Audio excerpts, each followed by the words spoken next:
शीत दिन में जितेबाला घर को ये लाल गाजर आसे प्रथमे आम मन को आसे गाजर हलवा कथा। तो आज मु शेयर करी मो स्टाइल रे पूरा सिंपल और टेस्टी गाजर हलवार रेसिपी। एमिति तो गाजर हलवा बनैबा बहुत सहज, किंतु किछिटा टिप्स जदि ध्यान रे रखिकी बनैबे ताले अधिका टेस्टी लागिबो एवं बहुत समय जाए आपन को स्टोर करके रख पारिबे, जमा भी खराब हेबनी। एठी देखंतु हलवार कलर और टेक्सचर केते बढ़िया आसीची। किछि भी फूड कलर एथरे मु व्यवहार करनी, घरे थिबा सिंपल सामग्री रे बनैची। ना मिल्क मेड ना खोया ना बेसी किछि घी व्यवहार करची, पूरा ट्रेडिशनल वे रे बनैची। हाँ टिके समय दबाक पड़िबो, जदि आपण प्रॉपर टाइम देकी हलवा को बनाउचंदी ताहले टेस्ट भी सेमती परफेक्ट आसीबो। जेतेबेले खाइबे पार्टी रे पूरा मेल्ट हे जिवो, टेक्सचर और टेस्ट पूरा कलाकंद खाइला परिका लागिबो। निश्चय घरे थरे एई रेसिपी को ट्राई करंतु, पूरा एई प्रोसेस रे ही। आ आपण मन को केमिति लागिला निश्चय कमेंट करके जणेबे। तेबे चलंतु डेरी न करके रेसिपी स्टार्ट करिबा। नमस्कार, मु मिली आपण समस्त को होम फूड चैनल को बहुत बहुत स्वागत करची। गाजर हलवा बनेबे एठी मु 1.5 केजी पूरा फ्रेश लाल गाजर नेची। गाजर आपण जेतले बाछिकी नेबे सेतले पूरा लाल देखिकी नेबे, आ बेसी चेरुआ बा मोटा मोटा गाजर नेबेनी, एमती हल्का मीडियम साइज रो बाछिकी नेबे। बेले बेले गाजर ऊपर लाल देखा जाउ थाए, किंतु भीतर पट तार मंज पटटा पूरा व्हाइट थाए बा येलो टाइप रो थाए। सेही गाजर रे भी आपण का हलवा जमा भी भलो टेस्ट आसीबनी और कलर भी आसीबनी।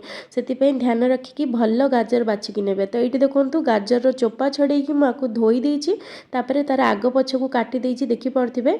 एबे चलंतु आकु ग्रेट करिबा। जेमती कि मु कहितिली ट्रेडिशनल वे रे आज आपण मन को बनेकी देखेबी। तो एठी देखंतु एमती ग्रेटर मु नेची। एमती ग्रेटर समस्त घरे इजीली अवेलेबल थाए।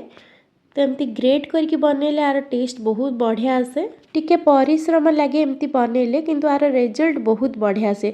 जदि आपण पाखरे समय अछि ताहले आपण एई प्रोसेस रे बनांतु, बहुत बढ़िया आपण रिजल्ट पाइबे। नचेत आपण इजी प्रोसेस रे गाजर को ग्राइंडर रे भी ग्राइंड कर पारिबे, नहले सिझे की भी बनै पारिबे। यार रेसिपी म आगुरु आपण मानक साथ शेयर करची। एबे एठी देखंतु गाजर कोरा को मैं एथि पय देखौची, कारण ग्रेटर बहुत साइज रे आसे। गोटे बड़ साइज, गोटे मीडियम, गोटे छोट। तो आपण मीडियम साइज रे ही गाजर को कोरिबे हलवा पई। कोरा एठी रेडी हे गेला, आकु साइड रे रख दबा। हलवा बनिया पे एठी गोटे मोटा बेस रो मु हांडी नेची। आपण कड़ी भी नै परबे, जोटा भी नेबे तळ बेसटा तार मोटा थिबार अछि, नहले हलवा तळे लागि जिवो बा पोडी जिवो। तो एठी देखंतु मु 2 बड़ चम्मच घियो दे देली, गुआ घियो। घियो गरम हो गला परे सेतिरे कोरिकी रखथिबा गाजर को दे दबा। गाजर को एठी 3 रु 4 मिनिट पे मीडियम हाई फ्लेम रे भाजी दबा। जदि आपण एमती घियो रे भाजी की बनाउचंदी तार बास्ना टेस्ट बहुत बढ़िया आस्ताय। देखिबे भाजी सारला परे 3 रु 4 मिनिट आर कलर हल्का चेंज हे जिवो। एठी देखंतु आ हल्का एटा टिके कमी जिवो बा सॉफ्ट हे जिवो। एठी देखंतु 3-4 मिनिट भाजी सारला परे गाजर रो क्वांटिटी टिके कमी जाईची, आ कलर भी देखंतु चेंज हे जाईची। तो एई स्टेज रे आमे इथरे दे दबा खीर।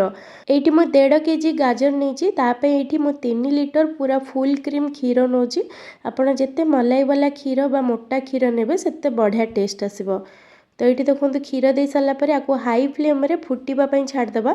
आपड़ चाहिए क्षीर क्वांटिटी आहरी बढ़े भी पारे, टेस्ट आहरी बढ़ीज, किंतु क्षीर क्वांटिटी बढ़ेले समय क्वांटिटी भी बढ़ीज, कारण आपको सुखेकी आमको गाजर हलवा बनइबार अच्छी। से ये मु क्षीर सहित मिल्क पाउडर मिसेकी नौची। तो ये 3/4 पाखापाखि कप नहीं मिल्क पाउडर, आपड़ जेकोसी ब्रांडर नहीं पारे। तो ये आपको भल भाव में गोलेदबा। जिते क्षीर हल्का गरम हो तो सेतबे मिल्क पाउडर देवे, जहाँद्वारा यहाँ जमा भी बिंडा पड़ोनी, बढ़िया से मिसीज।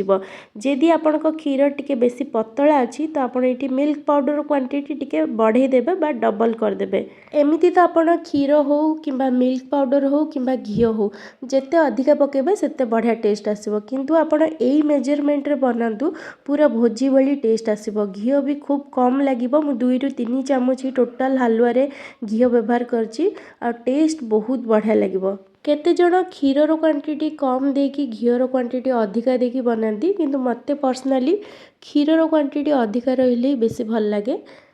क्षीर रे जिते भल से गाजर सीझिबो सेते बढ़िया टेस्ट आसीबो हलवा रे। तो ये देखंतु पाखापाखि क्षीर अधा सुखी गलानी बा मरी गलानी। तो कंटिन्यूअसली आपण एमती मझी मझी गोलौथिबे, मीडियम फ्लेम रे ही याको रखिथिबे।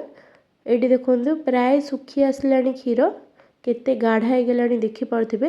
ଏବେ ବିଲକୁଲ ବି ହାଲୁଆକୁ ଛାଡ଼ିକି ଯିବେନି, ନହେଲେ ତଳ ଆଡ଼ୁ ଲାଗିଯିବାର ଚାନ୍ସ ଥାଏ। ଆକୁ ଏବେ କଣ୍ଟିନ୍ୟୁଅସଲି ଘାଣ୍ଟିବେ। ତ ଆଉ ଟିକେ ଶୁଖିଗଲା ପରେ ଏଥିରେ ମୁଁ ମିଠା ପାଇଁ ଦେଇଦେଉଛି ଚିନି। ତ ପାଖାପାଖି 1.5 କପ୍ ଚିନି ଦେଉଛି। ଆପଣ ଟିକେ କମ୍ ବେଶୀ କରିପାରିବେ, କିନ୍ତୁ ଯଦି ଏତିକି ଚିନି ଦେଉଛନ୍ତି ପୁରା ପ୍ରପର୍ ମିଠା ଟେଷ୍ଟ ଆସିବ। ଚିନି ଦେଇ ସାରିଲା ପରେ ଦେଖିବେ ଆଉ ଟିକେ ଏଇଟା ଲିକ୍ୱିଡ଼ ହେଇଯିବ, କାରଣ ଚିନିରୁ ପାଣି ଛାଡ଼ିବ। ତ ଆଉ ଟିକେ ଏଇଟା ପାଣିଆ ହେଇଯିବ ବା ଲିକ୍ୱିଡ଼ ଟାଇପ୍ର ହେଇଯିବ। तो ये जो पानी पूरा पूरी सुखिबा जाए आमको घांटार अच्छी मीडियम टू लो फ्लेम रे। मीठा टेस्ट को बैलेंस करने ये मुझे पाखापाखि अध छोट चामच लुण दूची। टेस्ट आहरी बढ़ीज, जमा भी बेसी खाइला बेले पाटी को मीठा मीठा लगभग। तो ये देखो किसी समय पर यहाँ प्राय सुखी आसला देखिपे। तो एबे आपको आपण मीडियम हाई फ्लेम रे रखी कंटिन्यूअसली गोलेबे, जमा भी छाड़ी जीवानी तल आड़ू लगिଯିव। एई स्टेज रे एबे मु एथिरे दे दोची गुजराती गुंड भल बास्ना पई। पाखापाखि 7-8टा गुजराती को छेचिकी दोची। ता सहित एथिरे मु किछि ड्राई फ्रूट्स दोची। ड्राई फ्रूट्स पूरा पूरी ऑप्शनल, जदि आपनको पसंद देबे, जदि पसंद नहीं स्किप कर परिबे। ड्राई फ्रूट्स रे एठी काजू, पिस्ता, आलमंड और किशमिश नहीं मुझे रोस्ट करनी। आपको डायरेक्ट एमती ही पकेबे, बेसी भल आसता है टेस्ट जेतेबेले सीझी थाए एटा हलवा रे। तो एबे देखंतु गाजर हलवा प्राय सुखी आसलानी। तो ये मीडियम फ्लेम रे आपको आपण घांटिबे। एमती सुखी गला परे इथरे आमे लास्ट रे दबा गोटे बड़ चामच आउ गुआ घिओ। स्टार्टिंग रे मु 2 बड़ चामच देइतिली, एबे लास्ट रे इटी गोटे बड़ चामच दोची। आठो अधिक जमा भी दबा दरकार नहीं। आपण चाहिए दे पारिबे, किंतु एतिकी देले भी बहुत बढ़िया टेस्ट आ वासना आसीबो। घिओ दे सारा पर एबे भल से एमती गोलेबे। देखिबे एटा जमा भी हलवा तले बा हांडी रे लागिबनी, पूरा छाड़ी जिवो। देखंतु आ हलवा रे बहुत बढ़िया गोटे साइन भी आसीबो। एठी देखंतु मैं आपण मानकु देखोची हलवा रे बिल्कुल भी आ पानी अंश नाही, पूरा एटा सुखी गलानी, बढ़िया से एटा भाजी गलानी। तो ये आम गैस को बंद करदेबा। आमर गाजर हलवा पूरा पूरी रेडी। एमती पूरा सुखिबा जाए ही आपन को गाजर हलवा को कंटिन्यूअसली गोलेबार अच्छी, जहाँ द्वारा हलवार टेस्ट, कलर और टेक्सचर बहुत बढ़िया आसीबो और रहिबो भी बहुत दिन फ्रिज रे, जमा भी खराब हेबनी।